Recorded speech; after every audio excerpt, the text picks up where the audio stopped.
వాయు కాలుష్యం నిశ్శబ్దంగా ప్రాణాలు తీస్తుంది. ఇది భారత్లో ప్రమాదకర స్థాయికి చేరుకుంది. ప్రధాన నగరాల్లో ఉండాల్సిన దానికంటే అధిక శాతం వాయు కాలుష్యం ఉంది.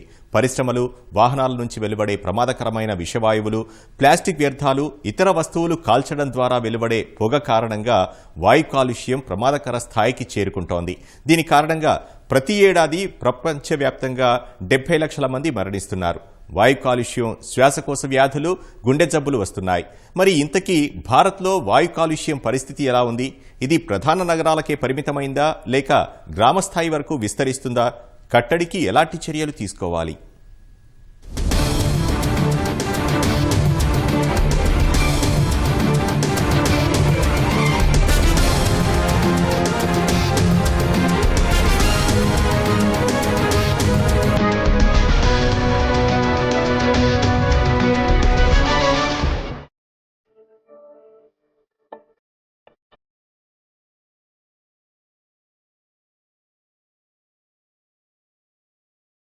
భూమిపై జీవరాశుల మనుగడకు గాలి, నీరు ప్రధానం.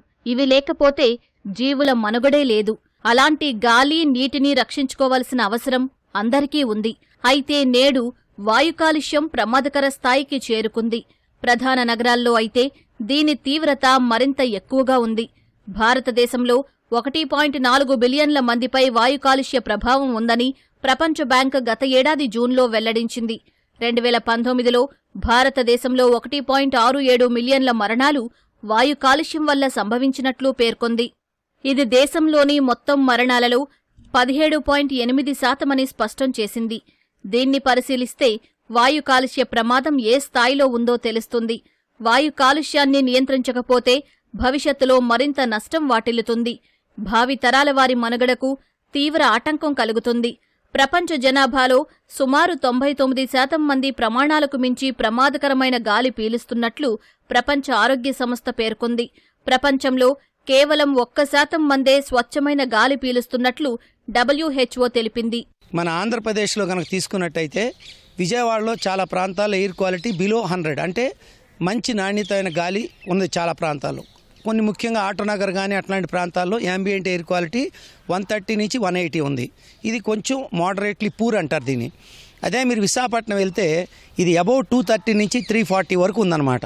అంటే దీని స్థాయి ఇది చాలా పూర్ ఎయిర్ క్వాలిటీ ఇండెక్స్. ఇది దీనిలో ఎక్కువ కాలం మనం ఎక్స్పోజ్ అవ్వటం వల్ల 300 పైన. ఢిల్లీలో కనుక తీసుకుంటే యాంబియంట్ ఎయిర్ క్వాలిటీ ఇండెక్స్ వచ్చి 400 పైన ఉంది. అదే కొన్ని నగరాల్లో నోయిడా కానీ లేకపోతే కాన్పూర్ కానీ ఇట్లాంటి నగరాలు తీసుకున్నట్టయితే అజ్మీర్ కానీ తర్వాత గుజరాత్లో ఉన్నటువంటి పట్టణాలు రాజ్కోట్ కానీ వీటిలో యాంబియంట్ ఎయిర్ క్వాలిటీ ఎప్పుడూ 300 పైన ఉంటుంది. నేటికి గ్రామీణ ప్రాంతాల్లో కట్టెలు, వంట చెరుకుతో వంట చేస్తున్న పరిస్థితి ఉంది. ఇది వాయు కాలుష్యం పెరిగేందుకు దోహదం చేస్తుంది. ప్రస్తుతం వ్యక్తిగత వాహనాల వినియోగం గ్రామీణ ప్రాంతాల వరకు విస్తరించింది. రవాణా శాఖ లెక్కల ప్రకారమే 2014 చివరి నాటికి 1,79,66,822 వాహనాలు ఏపీ రోడ్లపై తిరుగుతున్నాయి.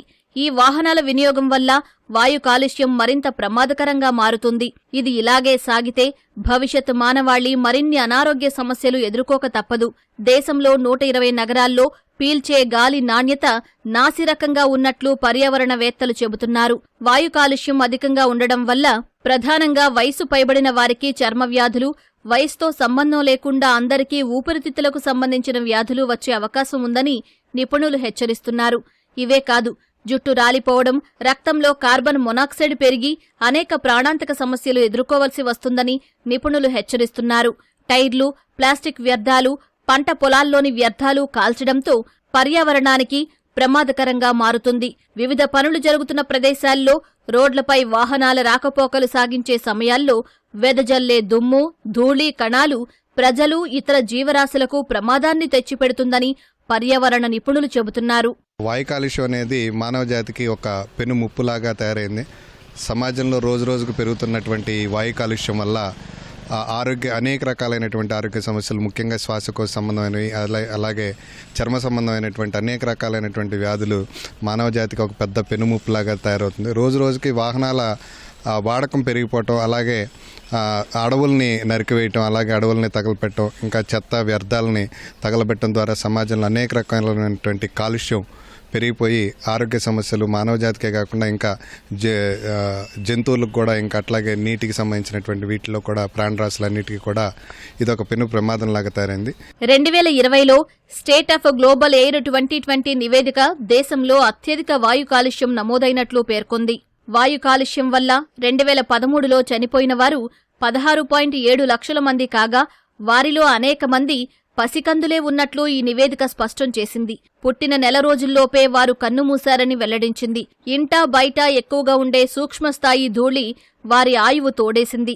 సగానికి సగం మరణాలకు అతి సూక్ష్మస్థాయి ధూళి కణాలు PM2.5 కారణమైంది. కర్రబొగ్గు, కలప, పిడకలు వంటివి వంట కోసం వాడడం వల్ల వెలువడే కాలుష్యం మిగిలిన ప్రాణ నష్టానికి కారణమవుతోంది. కాలుష్యం కారణంగా పక్షవాతం, గుండెపోటు, మధుమేహం, ఊపిరితిత్తుల వ్యాధులు వంటి వాటికి గురై లక్షల మంది చనిపోతున్నారని నివేదిక చెప్పింది.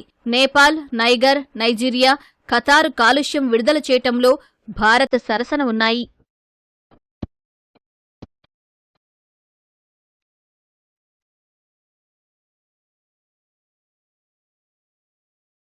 అమెరికాకు చెందిన health effects institute and global burden of diseases GBD అనే సంస్థ వాయు కాలుష్యంపై క్షేత్రస్థాయి అంశాలతో పాటు శాటిలైట్ ఆధారంగా సమాచారాన్ని సేకరించి విశ్లేషించింది. ఈ నివేదికలో అత్యధిక జనాభా గల 20 దేశాల్లో 14 దేశాలు గాలి నాణ్యతను మెరుగుపరుచుకున్నాయి. భారత్, బంగ్లాదేశ్, నైగర్, పాకిస్తాన్, నేపాల్, జపాన్ మాత్రం అత్యధిక కాలుష్యాన్ని నమోదు చేశాయని ఆ నివేదిక పేర్కొంది. ప్రపంచంలో ప్రాణాంతకంగా మారి ఆరోగ్యానికి ముప్పు తెచ్చే అంశాల్లో వాయు కాలుష్యం 4వ స్థానాన్ని ఆక్రమించగా, భారత్లో అకాల మరణాలకు ఇది ప్రధాన కారణంగా మారుతోందని చెప్పింది. అత్యధిక ఓజోన్ విడుదల చేసే దేశాల్లో ఖతార్, నేపాల్ మొదటి స్థానాల్లో ఉండగా, భారత్ 3వ స్థానాన్ని ఆక్రమించింది. ప్రపంచవ్యాప్తంగా వెలువడుతున్న ఓజోన్ 2010లో 47.3 ppb ఉండగా, అది 2019 నాటికి 49.5 ppbకి చేరింది. వాయు కాలుష్య ప్రభావానికి గురయ్యే గృహాలు చైనాలో 54% నుంచి 36% తగ్గితే, భారత్లో 73% నుంచి 61% తగ్గాయి. 2.5 pm ధూళి కణాలు నేరుగా ఊపిరితిత్తుల్లోకి చేరే ప్రమాదం ఉంది. ఒక్కోసారి రక్తంలో కలిసే ముప్పు ఉంటుంది. ఓజోన్ వాయువు వల్ల శ్వాస సంబంధ సమస్యలు ఉత్పన్నమవుతాయి. ఇది గాలిలో నేరుగా ఉత్పత్తి కాదు. శిలాజ ఇంధనాలను మండించడం వల్ల విద్యుదుత్పత్తి కేంద్రాలు, పరిశ్రమల్లోని బాయిలర్లు తదితరాల ద్వారా ఉత్పత్తి అవుతుంది. తక్కువ మోతాదులో ఓజోన్ ఉన్నా కూడా దగ్గు, గొంతుమంట, ఊపిరాడకపోవడం, ఛాతీలో నొప్పి వంటివి సంభవిస్తాయి. నవజాత శిశువుల మరణాల్లో 21% కారణం వాయు కాలుష్యమే. గ్లోబల్ వార్మింగ్ అనేది ఈరోజు బిగ్గెస్ట్ ప్రాబ్లం వీఆర్ ఫేసింగ్. ఇది ఇప్పుడున్న ప్రజలకే కాకుండా ఫ్యూచర్ జనరేషన్ వాళ్ళకి చాలా ఇబ్బంది అవుతుంది.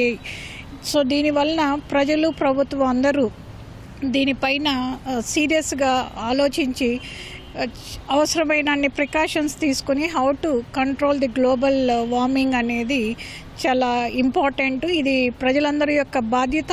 అంతేకాకుండా గవర్నమెంట్ కూడా దీని మీద స్పెషల్ ఫోకస్ చేసి how to reduce this global warming అనేది ప్రధానమైన అంశంగా పరిగణించబడుతుంది. కొన్ని నెలల క్రితం ప్రఖ్యాత వైద్య జర్నల్ లాన్సెట్లో ప్రచురితమైన అధ్యయనం ప్రకారం ఢిల్లీ, హైదరాబాద్, బెంగళూరు, ముంబై వంటి 10 నగరాల్లో నిత్యం 7% అర్ధాంతర మరణాలకు కలుషిత గాలే కారణమని పేర్కొంది.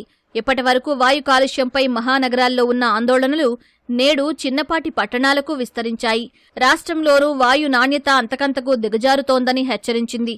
దేశీయంగా 2026 నాటికి 131 నగరాల్లో సూక్ష్మ ధూళికణాల సాంద్రతను 40% తగ్గించాలని కేంద్ర ప్రభుత్వం 5 ఏళ్ల క్రితం జాతీయ వాయుశుద్ధి కార్యక్రమాన్ని ప్రారంభించింది. ఈ లక్ష్య సాధనలో పురోగతి లేకపోగా రాష్ట్రంలోని నగరాలు, పట్టణాల్లో పరిస్థితి మరింత దిగజారిందని కాలుష్య నియంత్రణ మండలి తేల్చింది.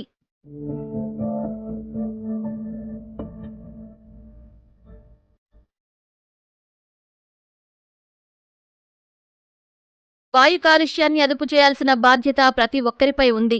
భవిష్యత్తు తరాల వారికి స్వచ్ఛమైన గాలిని అందించాలనుకుంటే గాలి కాలుష్యాన్ని తగ్గించాలి. చెత్తా చెదారాన్ని కాల్చడం, వంట చెరుకు వినియోగం మానుకోవాలి. దీంతో పాటు వ్యక్తిగత వాహనాలతో పాటు పబ్లిక్ ట్రాన్స్పోర్ట్ వినియోగం పెంచుకోవాలి. పరిశ్రమల నుంచి విడుదలయ్యే ప్రమాదకరమైన వాయువులను శుద్ధి చేసి బయటకు విడిచిపెట్టేందుకు చర్యలు తీసుకోవాలి. వీటితో పాటు మొక్కల పెంపకంపై మరింత దృష్టి సారించాలి. అప్పుడు వాయు కాలుష్యాన్ని అదుపు చేయడం సాధ్యమవుతుందని ప్రకృతి ప్రేమికులు, పర్యావరణ నిపుణులు చెబుతున్నారు. నడక, సైకిల్ వినియోగం క్రమంగా పెంచగలిగితే వాయు కాలుష్యం తగ్గేందుకు అవకాశం ఉంటుందని స్పష్టం చేస్తున్నారు. ఆందోళనకరమైన ఈ విషయాలు నగరాలకే కాకుండా ఇటీవల ప్రముఖ చిన్న చిన్న పట్టణాలకు కూడా పాకుతున్నాయి. మన రాష్ట్రంలో ప్రముఖ నగరాలైన విశాఖపట్నం, విజయవాడలో కూడా ఈ వాయు కాలుష్యం ఎక్కువగా పెరుగుతున్నాయని చెబుతుంది.